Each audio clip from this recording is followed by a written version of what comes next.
A USA Today sports columnist sparking controversy with an article about WNBA superstar Caitlin Clark that took a shocking turn, invoking the lynching of Emmett Till.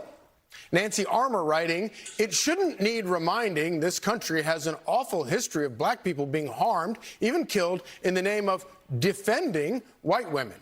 The irony of the WNBA's All-Star Game is that it's happening this weekend in Chicago, the hometown of Emmett Till.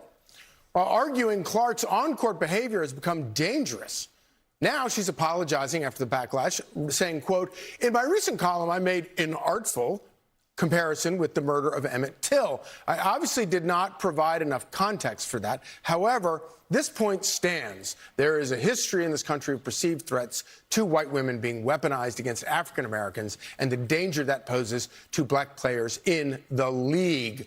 Fox News contributor Mary Katharine Ham joins us now. So great to see you this morning, Mary Katharine. So last I checked, it was Caitlin Clark, the white player who keeps getting beat up in these WNBA games. Yeah, there's a couple things going on here. This is not a column. This is just an emotional performance that she is doing.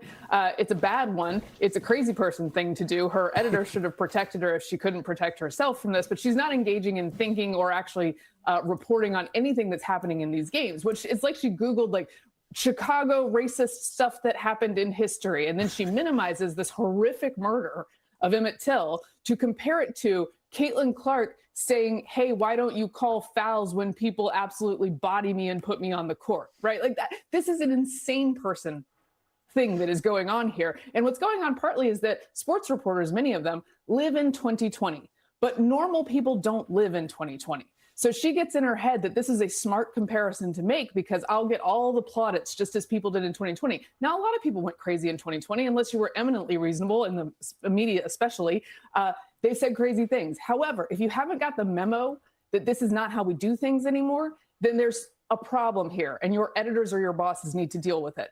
The idea that this point stands is crazy, again, because it's not Caitlin Clark that's in danger when the people who are fouling her who are in danger when she objects to not being called for the foul.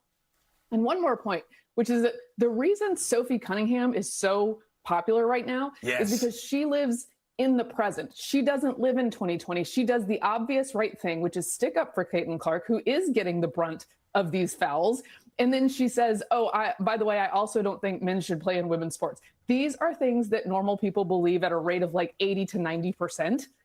And this woman who purports to be reporting on sports doesn't know it. She hasn't met the public.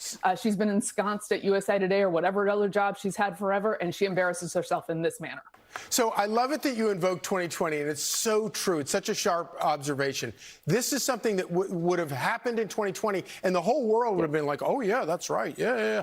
What's happened since then that has sort of ripped the bandage off so that people are like, they're willing to call people on their idiocy like this?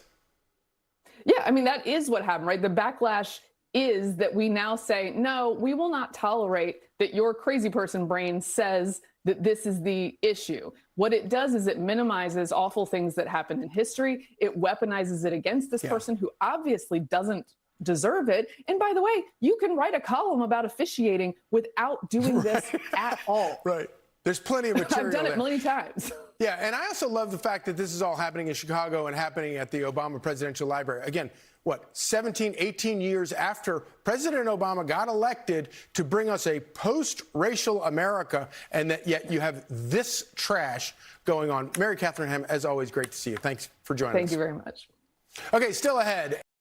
Be sure to like and subscribe for all the Fox News latest on YouTube, and catch full shows streaming now on Fox One.